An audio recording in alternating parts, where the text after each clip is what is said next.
साधु संतों के सत्संग से बुरे भी अच्छे हो जाते हैं, किंतु पयाग का दुर्भाग्य था कि उस पर सत्संग का उल्टा ही असर हुआ। उसे गांजे, चरस और भंग का चस्का पड़ गया, जिसका फल यह हुआ कि एक मेहनती उद्यमशील युवक आलस्य का उपासक बन बैठा। जीवन संग्राम में यह आनंद कहाँ। किसी वट वृक्ष के नीचे धूनी जल रही है, एक जटाधारी महात्मा विराज रहे हैं, भक्तजन उन्हें घेरे बैठे हुए हैं और तिल तिल पर चरस के दम लग रहे हैं। बीच बीच में भजन भी हो जाते हैं। मजूरी धातुरी में यह स्वर्ग सुख कहाँ। चिलम भरना पयाग का काम था। भक्तों को परलोक में पुण्य फल की आशा थी, पयाग को तो तत्काल फल मिलता था। चिलमों पर पहला हक उसी का होता था। महात्माओं के श्रीमुख से भगवत चर्चा सुनते हुए वह आनंद से विह्वल हो उठता था। उस पर आत्म विस्मृति सी छा जाती थी। वह सौरभ संगीत और प्रकाश से भरे हुए एक दूसरे ही संसार में पहुंच जाता था। इसीलिए जब उसकी स्त्री रुक्मिन रात के 10-11 बज जाने पर उसे बुलाने आती तो पयाग को प्रत्यक्ष क्रूर अनुभव होता। संसार उसे कांटों से भरा हुआ जंगल सा दिखता। विशेषतः जब घर आने पर उसे मालूम होता कि अभी तो चूल्हा नहीं जला और चने चबेने की कुछ फिक्र करनी है। वह जाति का भर था। गांव की चौकीदारी उसकी मीरास थी। 2 रुपए और कुछ आने वेतन मिलता था। वर्दी और साफा मुफ्त। काम था सप्ताह में 1 दिन थाने जाना, वहां अफसरों के द्वार पर झाड़ू लगाना, अस्तबल साफ करना और लकड़ी चीरना। पयाग रक्त के घूंट पी पी करके यह काम करता, क्योंकि अवज्ञा शारीरिक और आर्थिक दोनों ही दृष्टि से महंगी पड़ती थी। आंसू यो पूछते थे कि चौकीदारी में यदि कोई काम था तो इतना ही, और महीने में 4 दिन के लिए 2 रुपए और कुछ आने कम तो न थे। फिर गांव में भी अगर बड़े आदमियों पर नहीं तो नीचों पर रौब तो था ही। वेतन पेंशन थी, और जब से महात्माओं का संपर्क हुआ वह पयाग के जेब खर्च की मद में आ गई। अतएव जीविका का प्रश्न दिनों दिन चिंतोत्पादक रूप धारण करने लगा। इन सत्संगों के पहले यह दंपत्ति गांव में मजदूरी करता था। रुक्मिन लकड़ियां तोड़कर बाजार ले जाती, पयाग कभी आरा चलाता, कभी हल जोतता, कभी पूर हाँकता। जो भी काम सामने आ जाए उसमें जुट जाता था। हसमुख, श्रमशील, विनोदी, निर्द्वंद आदमी था, और ऐसा आदमी कभी भूखों नहीं मरता। उस पर विनम्र इतना कि किसी काम के लिए नहीं न करता। किसी ने कुछ कहा और वह अच्छा भैया कहकर दौड़ा। इसलिए उसका गांव में मान भी था।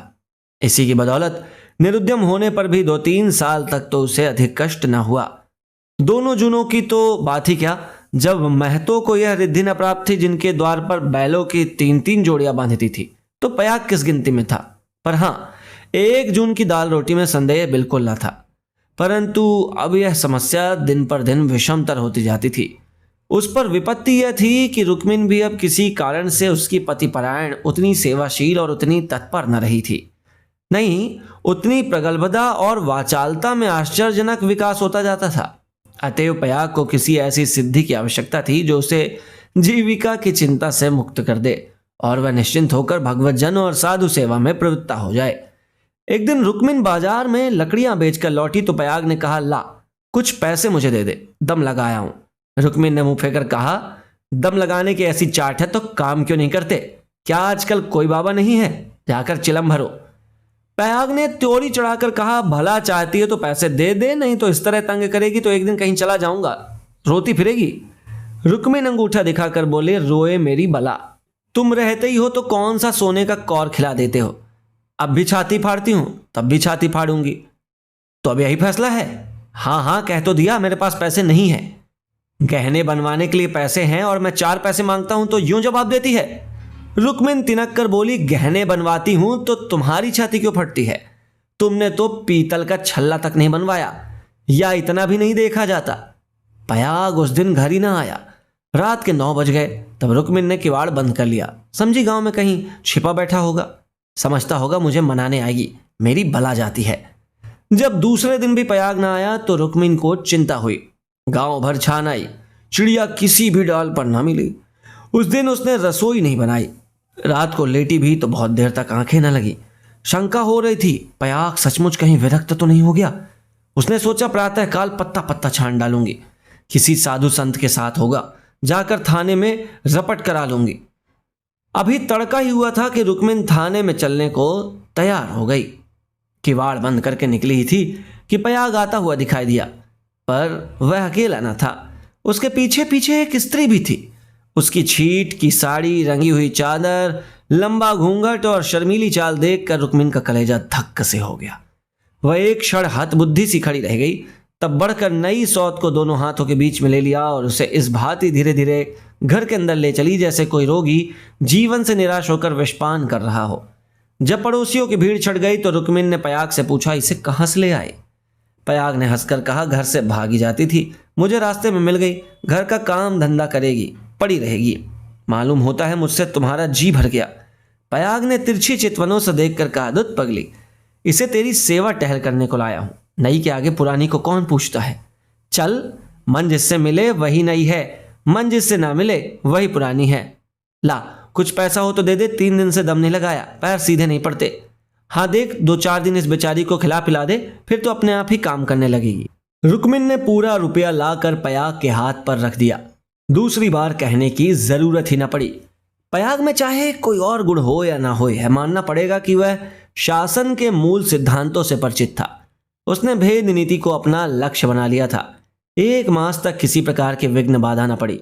रुक्मिन अपनी सारी चौकड़ियां भूल गई थी। बड़े तड़के उठती, कभी लकड़ियां तोड़कर, कभी चारा काटकर, कभी उपले पात कर बाजार ले जाती। वहां जो कुछ मिलता उसका आधा तो पयाग के हत्थे चढ़ा देती। आधों में घर का काम चलता। वह सौत को कोई काम न करने देती। पड़ोसियों से कहती, बहन सौत है तो क्या है, तो अभी कल की बहुरिया, 2-4 महीने भी आराम से न रहेगी तो क्या याद करेगी, मैं तो काम करने को हूं ही। गांव भर में रुक्मिन के शील स्वभाव का बखान होता था, पर सत्संगी घाघ पयाग सब कुछ समझता था और अपनी नीति की सफलता पर प्रसन्न होता था। एक दिन बहू ने कहा, दीदी अब तो घर में बैठे बैठे जी उबता है, मुझे भी कोई काम दिला दो ना। रुक्मिन ने स्नेह चिंतित स्वर में कहा, क्या मेरे मुख में कालिक पुतवाने पर लगी हुई है? भीतर का काम किए जा, बाहर के लिए मैं हूं ही। बहू का नाम कौशल्या था, जो बिगड़कर सिलिया हो गया। इस वक्त सिलिया ने कुछ जवाब न दिया, लेकिन वह लौंडियों की दशा अब उसके लिए असह्य हो गई थी। वह दिन भर घर का काम करते करते मरे और कोई नहीं पूछता। रुक्मिन बाहर से 4 पैसे लाती है तो घर की मालकिन बनी हुई है। अब सिलिया भी मजूरी करेगी और मालकिन का घमंड तोड़ देगी। पयाग पैसों का यार है, यह बात उससे अब छिपी न थी। जब रुक्मिन चारा लेकर बाजार चली गई तो उसने घर की टट्टी लगाई और गांव का रंग ढंग देखने के लिए निकल पड़ी। गांव में ब्राह्मण, ठाकुर, कायस्थ, बनिए सभी थे। सिलिया ने शील और संकोच का कुछ ऐसा स्वांग रचा कि सभी स्त्रियां उस पर मुग्ध हो गईं। किसी ने चावल दिया, किसी ने दाल, किसी ने कुछ। नई बहू की आओ भगत कौन न करता। पहली दौर में सिलिया को मालूम हो गया कि गांव में पिसनहारी का स्थान खाली है और वह इस कमी को पूरा कर सकती है। वह यहां से घर लौटी तो उसके सिर पर गेहूं से भरी हुई एक टोकरी थी। पयाग ने पहर रात ही से चक्की की आवाज सुनी तो रुक्मिन से बोला, आज तो सिलिया अभी से पीसने लगी। रुक्मिन बाजार से आटा लाई थी। अनाज और आटे के भाव में विशेष अंतर न था। उसे आश्चर्य हुआ कि सिलिया इतने सवेरे क्या पीस रही है। उठकर कोठरी में आई तो देखा कि सिलिया अंधेरे में कुछ बैठ करके पीस रही है। उसने जाकर उसका हाथ पकड़ लिया और टोकरी को उठाकर बोली, तुझसे किसने पीसने को कहा है? किसका अनाज पीस रही है? सिलिया ने निष्ठंक होकर कहा, तुम जाकर आराम से सोती क्यों नहीं? मैं पीसती हूं तो तुम्हारा क्या बिगड़ता है? चक्की की घुमुर घुमुर भी सही नहीं जाती। लाओ टोकरी दे दो, बैठे बैठे कब तक खाऊंगी? 2 महीने तो हो गए। मैंने तो तुमसे कुछ नहीं कहा। तुम कहो चाहे न कहो, अपना धर्म भी तो कुछ है। तू अभी यहाँ के आदमियों को नहीं जानती। आटा तो पिसाते सबको अच्छा लगता है, पैसे देते रोते हैं। किसका गेहूं है? मैं सवेरे उसके सिर पर पटकाऊंगी। सिलिया ने रुक्मिन के हाथ से टोकरी छीन ली और बोली, पैसे क्यों ना देंगे? मैं कुछ बेगार करती हूं? तू ना मानेगी, तुम्हारी लौंडी बनकर न रहूंगी। यह तकरार सुनकर पयाग भी आ पहुंचा और रुक्मिन से बोला, काम करती है तो करने दे, क्यों नहीं करने देती? अब क्या जन्म भर बहुरिया ही बनी रहेगी? हो गए ना 2 महीने। तुम क्या जानो, नाक तो मेरी कटेगी। सिलिया बोल उठी, तो क्या कोई बैठ के खिलाता है? चौका, बर्तन, झाड़ू, बहारू, रोटी, पानी, पीसना, कूटना ये कौन करता है? पानी खींचते खींचते मेरे हाथों में गट्ठे पड़ गए। मुझसे अब ये सारा काम ना होगा। पयाग ने कहा, तो तू ही बाजार जाया कर, घर का काम रहने दे, रुक्मिन कर लेगी। रुक्मिन ने आपत्ति की, ऐसी बात मुझसे निकालते लाज नहीं आती? 3 दिन के बहुरिया बाजार में घूमेगी तो संसार क्या कहेगा? सिलिया ने आग्रह करके कहा, संसार क्या कहेगा? क्या कोई ऐब करने जाती हूं? सिलिया की डिग्री हो गई। आधिपत्य रुक्मिन के हाथ से निकल गया। सिलिया की अमलदारी हो गई। जवान औरत थी, गेहूं पीस कर उठी तो औरों के साथ घास छीलने चली गई और इतनी घास छीली कि सब दंग रह गई। गट्ठा उठाए न उठता था। जिन पुरुषों को घास छीलने का बड़ा अभ्यास था उनसे भी उसने बाजी मार ली। ये गट्ठा 12 आने का बिका। सिलिया ने आटा, चावल, दाल, तेल, नमक, सरकारी, तरकारी, मसाला सब कुछ लिया और अब 4 आने बचा भी लिए। रुक्मिन ने समझ रखा था कि सिलिया बाजार से जो 4 आने पैसे लेकर लौटेगी तो उसे डांटूंगी और दूसरे दिन फिर से बाजार जाने लगूंगी, फिर मेरा राज्य हो जाएगा। पर यह सामान देखे तो आंखें खुल गई। पयाग खाने बैठा तो मसालेदार तरकारी का बखान करने लगा। महीनों से ऐसी स्वादिष्ट वस्तुएं मैसर ही न हुई थी। बहुत प्रसन्न हुआ। भोजन करके वह बाहर जाने लगा तो सिलिया बरोठे में खड़ी मिल गई। बोला, आज कितने पैसे मिले? 12 आने मिले थे। सब खर्च कर डाले, कुछ बचे हो तो मुझे दे दे। सिलिया ने बचे हुए 4 आने पैसे दे दिए। पयाग पैसे खनखनाता हुआ बोला, तूने तो आज माला माल कर दिया। रुक्मिन तो 2-4 पैसों में टाल देती थी। मुझे गाड़ कर थोड़ी नहीं रखना है। पैसा खाने पीने के लिए है, गाड़ने के लिए थोड़ी। अब तू ही बाजार जाया कर, रुक्मिन घर का काम करेगी। रुक्मिन और सिलिया में संग्राम छिड़ गया। सिलिया पयाग पर अपना आधिपत्य जमाए रखने के लिए जान तोड़कर परिश्रम करती। पहर रात से ही उसकी चक्की की आवाज कानों में आने लगती। दिन निकलते ही घास लाने चली जाती और जरा देर सुस्ताकर बाजार की राह लेती। वहां से लौटकर भी वह बेकार न बैठती, कभी सन काटती, कभी लकड़ियां तोड़ती। रुक्मिन उसके प्रबंध में बराबर ऐब निकालती और जब अवसर मिलता तो गोबर बटोर कर उपले पाथती और गांव में बेचती। पयाग के दोनों हाथों में लड्डू थे। स्त्रियां उसे अधिक से अधिक पैसे देने और स्नेह का अधिकांश देकर अपने अधिकार में लाने का प्रयत्न करती रहती। पर सिलिया ने कुछ ऐसी दृढ़ता से आसन जमा लिया था कि किसी तरह हिलाई न हिलती थी। यहां तक कि एक दिन दोनों प्रतियोगिताओं में खुल्लम खुल्ला ठन गई। एक दिन सिलिया घास लेकर लौटी तो पसीने से तर थी। फागुन का महीना था, धूप तेज थी। उसने सोचा नहा कर तब बाजार जाऊंगी। घास द्वार पर ही रख दिया और वह तालाब में नहाने चली गई। रुक्मिन ने थोड़ी सी घास निकालकर पड़ोसन के घर में छिपा दी और गट्ठे को ढीला करके बराबर कर दिया। सिलिया नहा कर लौटी तो घास कम मालूम हुई। रुक्मिन से पूछा, उसने कहा, मैं नहीं जानती। सिलिया ने गालियां देनी शुरू की। जिसने मेरा घास छुआ हो उसकी देह में कीड़े पड़े, उसके बाप और भाई मर जाएं, उसकी आंखें फूट जाएं। रुक्मिन कुछ देर तक तो जब्त किए बैठी रही और आखिर में खून उबल ही गया। झल्ला कर उठी और सिलिया के 2-3 तमाचे लगा दिए। सिलिया छाती पीट पीट कर रोने लगी। सारा मोहल्ला जमा हो गया। सिलिया की सुबुद्धि और कार्यशीलता सभी की आंखों में खटकती थी। वह सबसे अधिक घास क्यों छीलती है? सबसे ज्यादा लकड़ियां क्यों लाती है? इतने सवेरे क्यों उठती है? इतने पैसे क्यों लाती है? इन कारणों ने उसे पड़ोसियों की सहानुभूति से वंचित कर दिया था। वह सभी उसे भरा बुरा कहने लगे। मुट्ठी भर घास के लिए इतना उधम मचा डाला। इतनी घास तो आदमी झाड़ कर फेंक देता है। घास ना हुआ सो ना हुई। तुझे तो सोचना चाहिए था कि अगर किसी ने ले ही लिया तो है तो वो गांव घर का ही खा। बाहर का कोई चोर तो आया नहीं। तूने इतनी गालियां दी तो घी किसको? पड़ोसियों को ही ना। संयोग से उस दिन पयाग थाने गया हुआ था। शाम को थका मांदा लौटा तो सिलिया से बोला, ला कुछ पैसे दे दे तो मैं दम लगाया हूं, थक कर चूर हो गया हूं। सिलिया उसे देखते ही हाय हाय करके रोने लगी। पयाग ने घबरा कर पूछा, क्या हुआ? क्यों रोती है? कहीं गमी तो नहीं हो गई? नैहर से कोई आदमी तो नहीं आया? अब इस घर में मेरा रहना ना रहेगा, अपने घर जाऊंगी। अरे कुछ तो बोल, मुंह से क्या हुआ? गांव में किसी ने गाली दी है क्या? किसने गाली दी है? घर फूंक दूं उसका, चालान करवा दूं? सिलिया ने रो रो कर सारी कथा कह सुनाई। पयाग पर आज थाने में खूब मार पड़ी थी। झल्लाया हुआ तो था ही। वह कथा सुनी तो देह में आग लग गई। रुक्मिन पानी भरने गई थी। वह अभी घड़ा भी न रखने पाया कि पयाग उस पर टूट पड़ा और मारते मारते बेदम कर दिया। वह मार का जवाब गालियों से देती थी और पयाग हर एक गाली पर और झल्ला झल्ला कर मारता था। यहां तक कि रुक्मिन के घुटने फूट गए, चूड़ियां टूट गई। सिलिया बीच बीच में कहती जाती थी, वाह रे तेरा दीदा, वाह रे तेरी जवान, ऐसी तो औरत ही नहीं देखी। औरत काहे को डाइन है, जरा भी मुंह में लगाम नहीं। किंतु रुक्मिन उसकी बातों को मानती सुनती ही नहीं थी। उसकी सारी शक्ति पयाग को कोसने में लगी हुई थी। पयाग मारते मारते थक गया पर रुक्मिन की जबान न थकी। बस यही रट लगाई हुई थी, तू मर जा तेरी मिट्टी निकले, तुझे भवानी खाए, तुझे मिर्गी आए। पयाग रह रहकर क्रोध से तिलमिला उठता और अब 2-4 लाते फिर से जमा देता। पर रुक्मिन को अब शायद चोट ही न लगती थी। वह जगह से हिलती भी न थी। सिर के बाल खोले जमीन पर बैठी इन्हीं मंत्रों का पाठ कर रही थी। उसके स्वर में अब क्रोध न था, केवल एक उन्मादमय प्रवाह था। उसकी समस्त आत्मा हिंसा कामना की अग्नि से प्रज्वलित हो रही थी। अंधेरा हुआ तो रुक्मिन उठकर एक और निकल गई। जैसे आंखों से आंसू की धार निकल जाती है। सिलिया भोजन बना रही थी। उसने उसे जाते देखा भी, पर कुछ पूछा नहीं। द्वार पर पयाग बैठा चिलम पी रहा था। उसने भी कुछ न कहा। जब फसल पकने लगती थी तो 1.5-2 महीनों तक पयाग को हार की देखभाल करनी पड़ती थी। उसे किसानों से दोनों फसलों पर हल, पीछे कुछ अनाज बंधा हुआ था।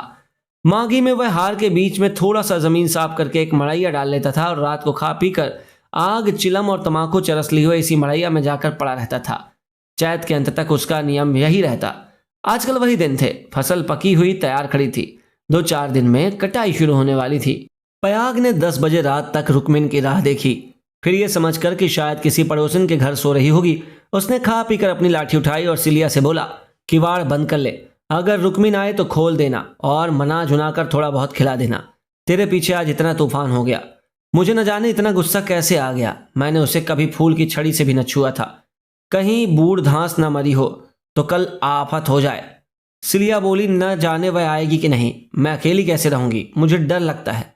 तो घर में कौन रहेगा? सूना घर पाकर कोई लोटा थाली उठा ले गए तो डर किस बात का है? फिर रुक्मिन तो आती ही होगी। सिलिया ने अंदर से किवाड़ बंद कर ली। पयाग हार की ओर चला। चरस की तरंग में यह भजन गाता जाता था, ठगिनी क्या नैना झमकावे, कद्दू काट मृदंग बनावे, नींबू काट मजीरा, 5 तरोई मंगल गावे, नाचे बालम खीरा। और भी न जाने क्या क्या। सहसा सिवाने पर पहुंचते ही उसने देखा कि सामने हार में किसी ने आग जलाई। एक क्षण में एक ज्वाला सी दहक उठी। उसने चिल्लाकर पुकारा, कौन है वहां? अरे यह कौन आग जलाता है? ऊपर उठती ही ज्वालाओं ने अपनी आग्नेय जिह्वा से उत्तर दिया। अब पयाग को मालूम हुआ कि उसकी मड़ैया में आग लगी हुई है। उसकी छाती धड़कने लगी। इस मड़ैया में आग लगाना रुई के ढेर में आग लगाना था।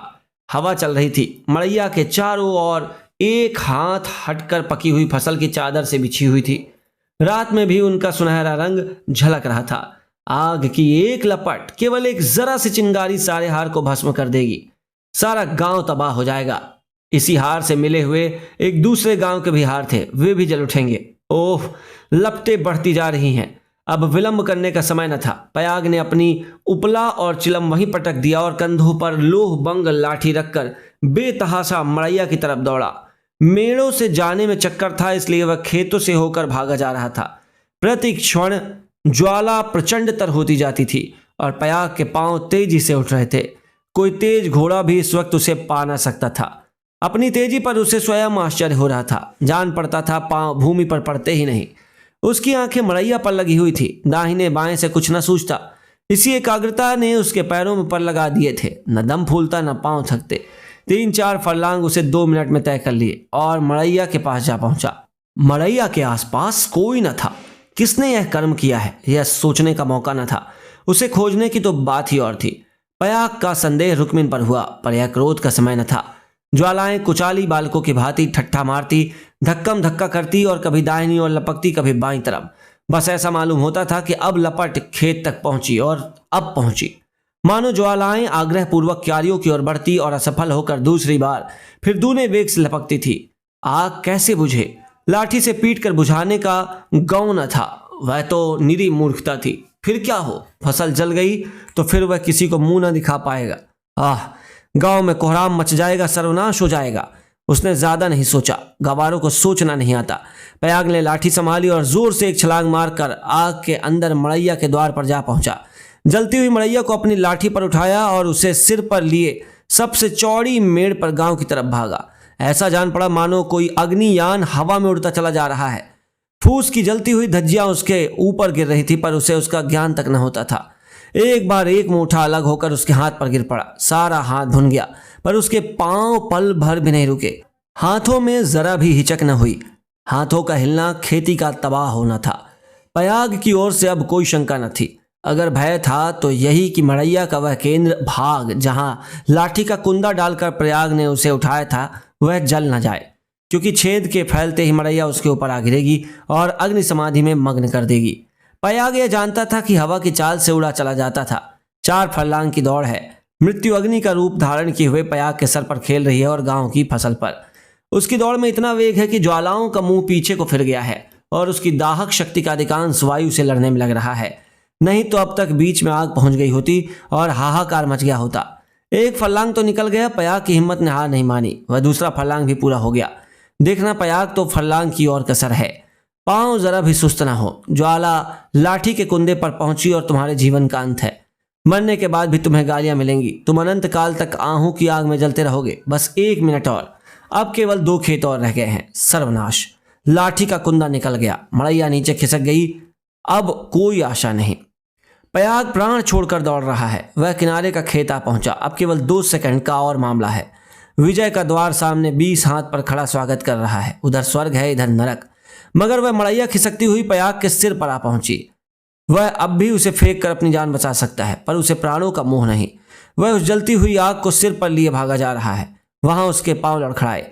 अब यह क्रूर अग्नि लीला नहीं देखी जाती। एकाएक स्त्री सामने के वृक्ष के नीचे से दौड़ती हुई पयाग के पास पहुंची। यह रुक्मिन थी। उसने तुरंत पयाग के सामने आकर गर्दन झुकाई और जलती हुई मड़ैया के नीचे पहुंचकर उसे दोनों हाथों पर ले लिया। उसी दम पयाग मूर्छित होकर गिर पड़ा। उसका सारा मुंह झुलस गया। रुक्मिन उसके अलाव को लिए 1 सेकंड में खेत के डौड़े पर आ पहुंची, मगर इतनी दूर में उसके हाथ जल गए, मुंह जल गया और कपड़ों में आग लग गई। उसे अब इतनी सुध भी न थी कि मड़ैया के बाहर निकल आए। वह मड़ैया को लिए हुए गिर पड़ी। उसके बाद कुछ देर तक मड़ैया हिलती रही। रुक्मिन हाथ पांव फेंकती रही। फिर अग्नि ने उसे निगल लिया। रुक्मिन ने अग्नि समाधि ले ली। कुछ देर के बाद पयाग को होश आया। सारी देह जल रही थी। उसने देखा वृक्ष के नीचे फूस की लाल आग झलक रही है। उठकर दौड़ा और पैर से आग को हटा दिया। नीचे रुक्मिन की अधजली लाश पड़ी हुई थी। उसने बैठकर दोनों हाथों से मुंह ढांप लिया और रोने लगा। प्रातःकाल गांव के लोग पयाग को उठाकर उसके घर ले गए। 1 सप्ताह तक उसका इलाज होता रहा, पर बचा नहीं। कुछ तो आग ने जलाया था। जो कुछ कसर थी वह शोकाग्नि ने पूरी कर दी। दोस्तों, ये थी मुंशी प्रेमचंद की कहानी अग्नि समाधि। अगर आपको ये कहानी पसंद आई हो तो कमेंट बॉक्स में ज़रूर बताइएगा। चैनल को सब्सक्राइब करना मत भूलिएगा, इससे हमारा हौसला बढ़ता है।